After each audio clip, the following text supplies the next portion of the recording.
We'll start the meeting. Call to order. Please stand for the Pledge of Allegiance. Pledge allegiance to the flag of the United States of America and to the republic for which it stands, one nation, under God, indivisible, liberty and justice for all.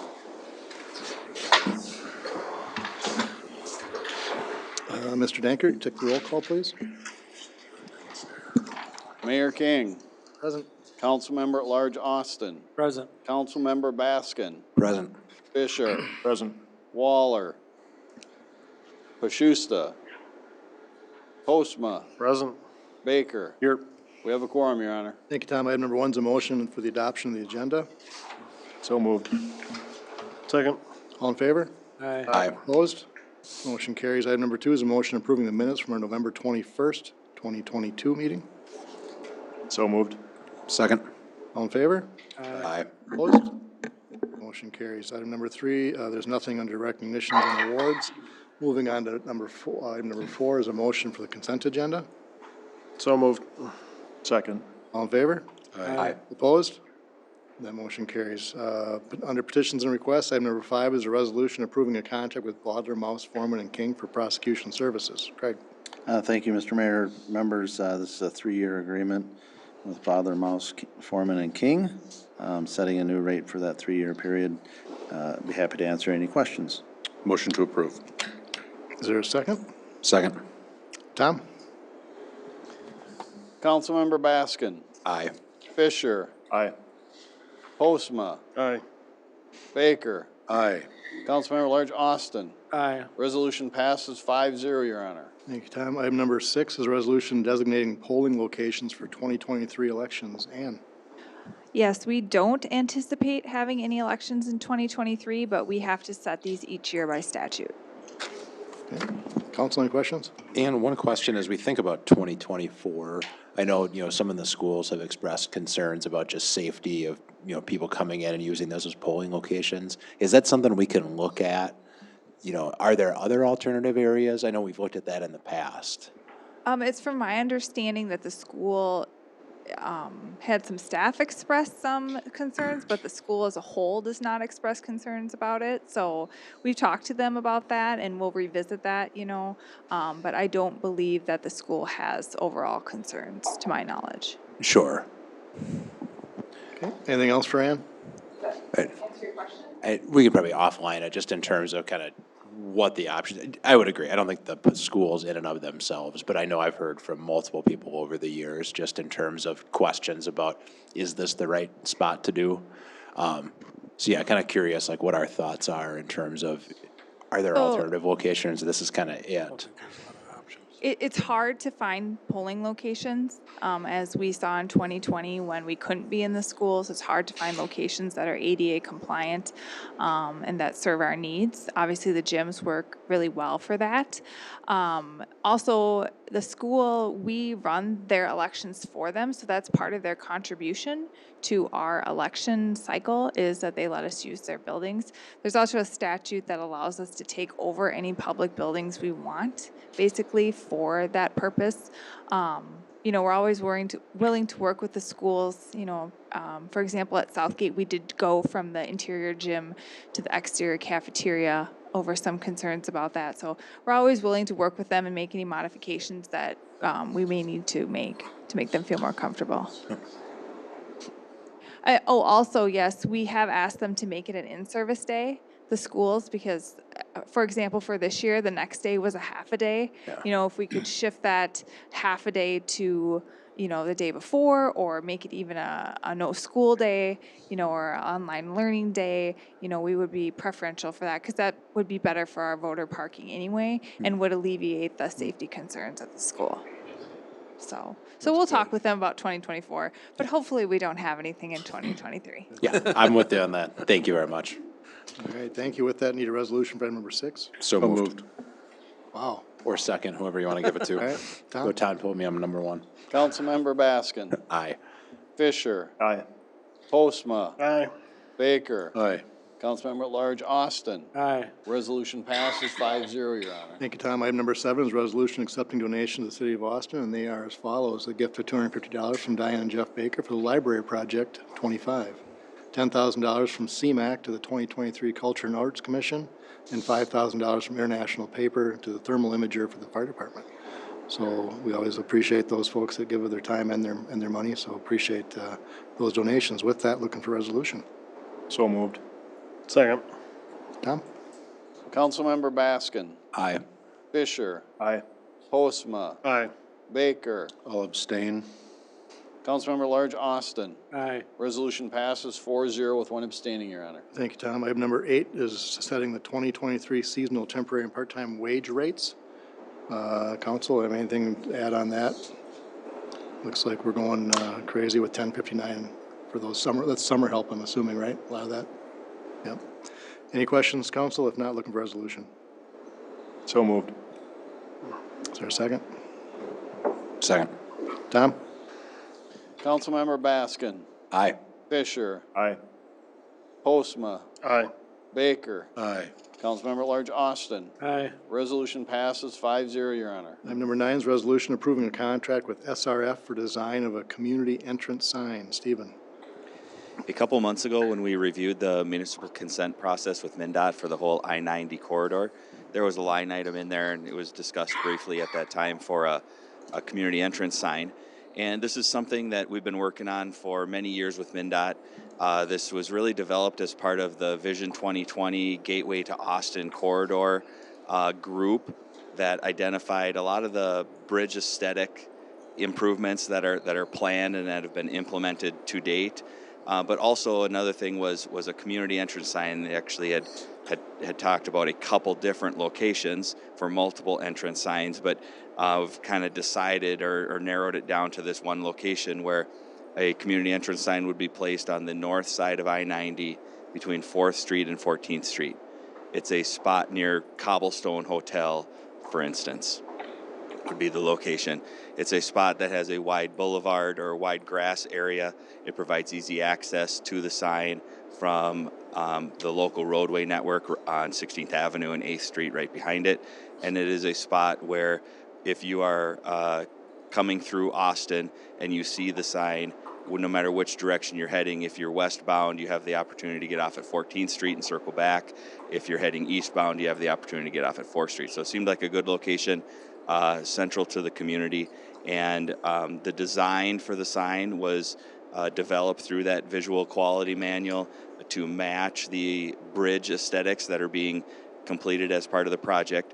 So what we're bringing forward to you tonight is a proposal from SRF to complete the design portion, pull everything together, the visual schematics of the sign, make sure that it meets all of MnDOT's requirements for sizing and location and all of those things. And then we would develop plans and specifications with SRF to be able to bid this project out.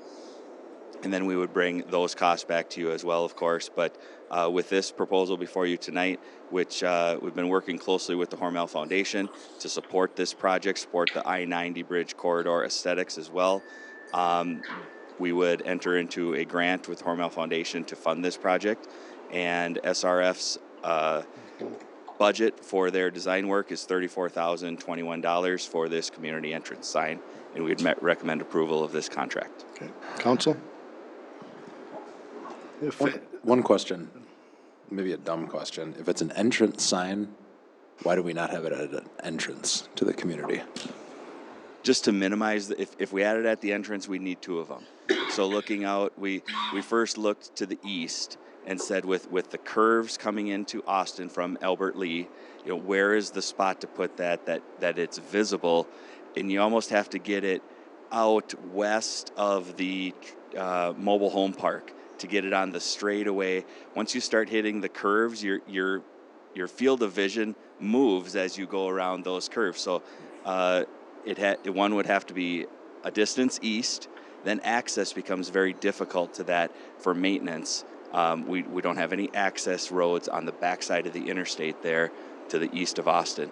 If you go to the west, kind of have the same issues by the country club with the curves coming into town. Where would it go? Again, it would have to go quite a ways I'm sorry, I'm getting my directions yeah. screwed up. Yes. Geez. Yes. We have yes. one on the east side. We currently have one at the Nature Center, yes, Yes, on is the that- east side. And it was proposed that this one would go actually farther east, closer to Brownsdale for the, not near Brownsdale, but just, Brownsdale exit. yeah, east of, Welcome to Brownsdale. On the east other of side, welcome to Austin. the, Skip Brownsdale, come on. country club to make sure that it had good visibility. So instead of placing two, doubling the cost, we looked at placing one and having it centrally located. Sorry about the direction miss. I was tracking with you. It looks like the bridges now, is they're gonna have some black railing around both sides? The bridges, Well, yeah, I'm kidding, but because I could sure think there could stand to be a railing out by the Quick Trip Bridge, but that's just me. I know the explanations, not pedestrian, all that stuff. Are the new bridges, by the way, coming with black railings on both sides? the 14th Street and 4th Street bridges will have sidewalks on both sides, so then they will have railings on both sides, okay. sides.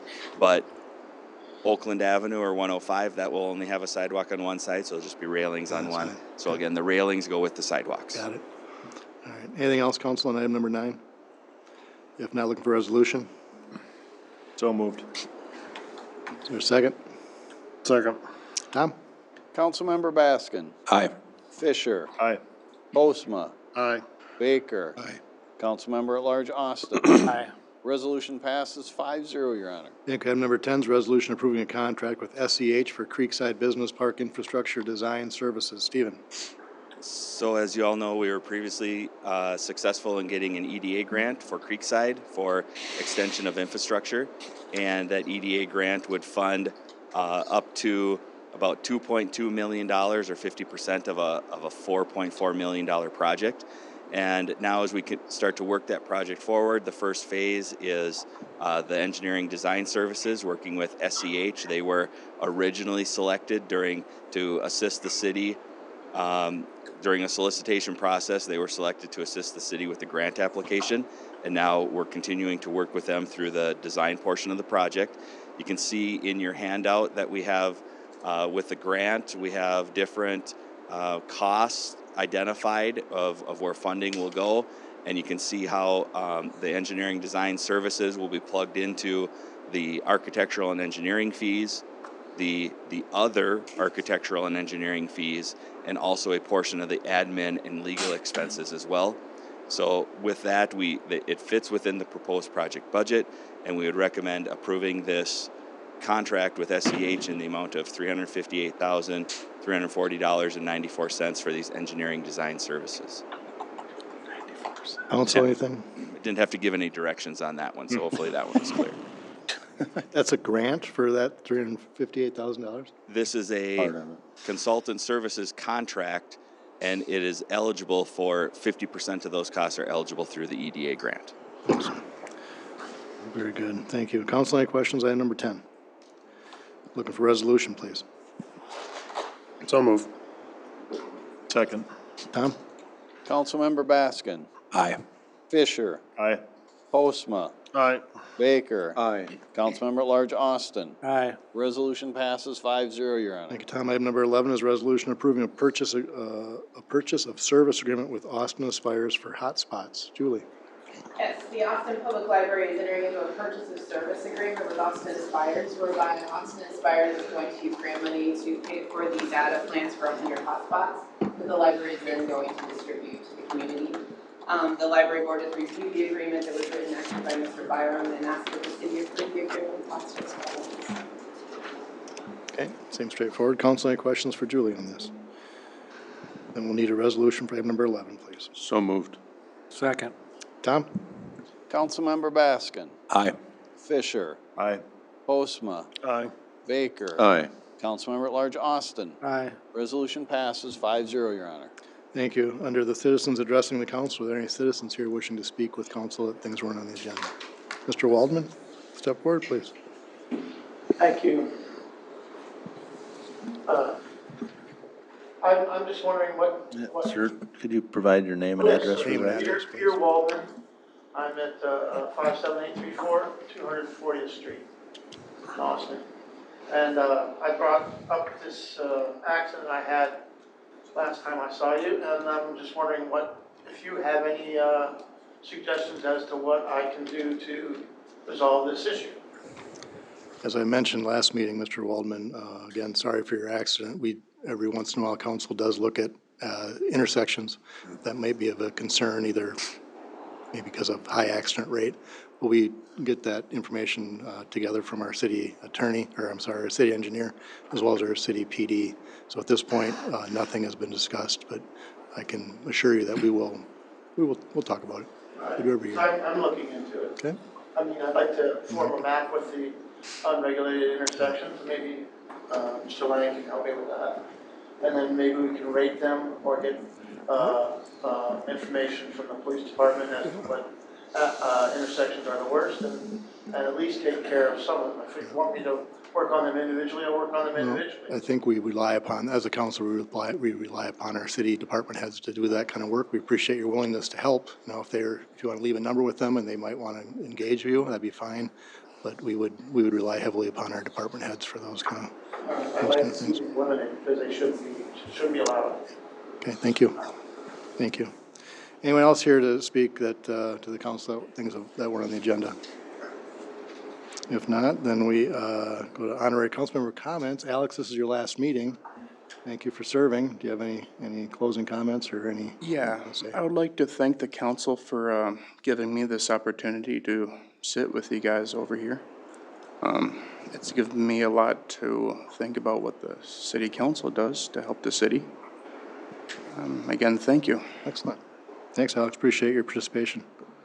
Reports and recommendations. Craig? I don't have one, but Mr. Merrill has an item. Dave?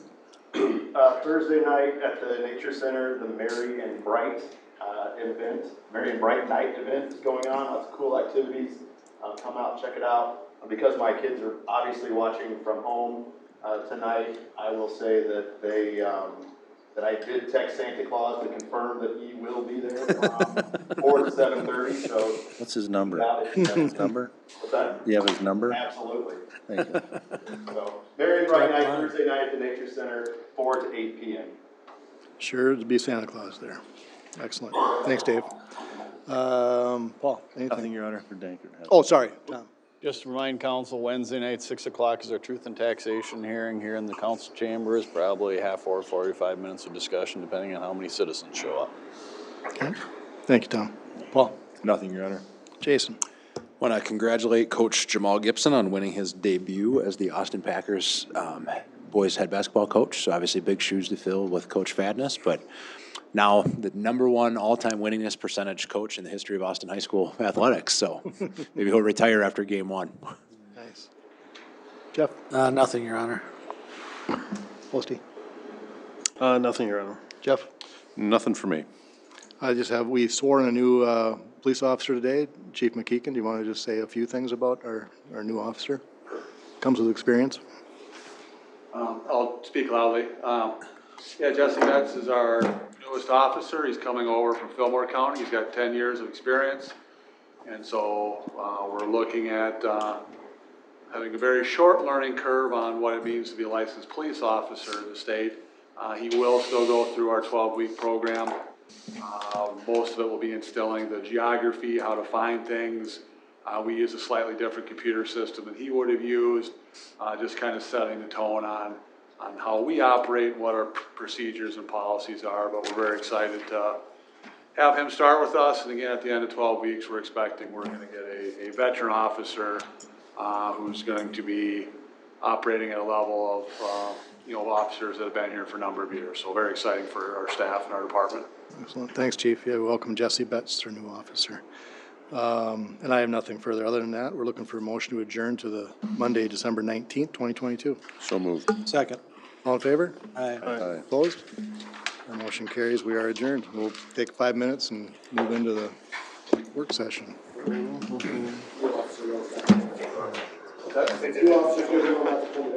gave your picture specifically to make sure that. It was at the post office. What did you say? They still put pictures of felons or wanted people at the post office? Felons? Not felons, wanted. Nobody can pay, judging from my high school life. Yes,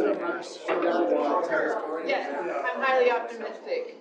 that this is gonna go off without, All tomorrow. they should be coming, all the hotspots should be coming. Pass?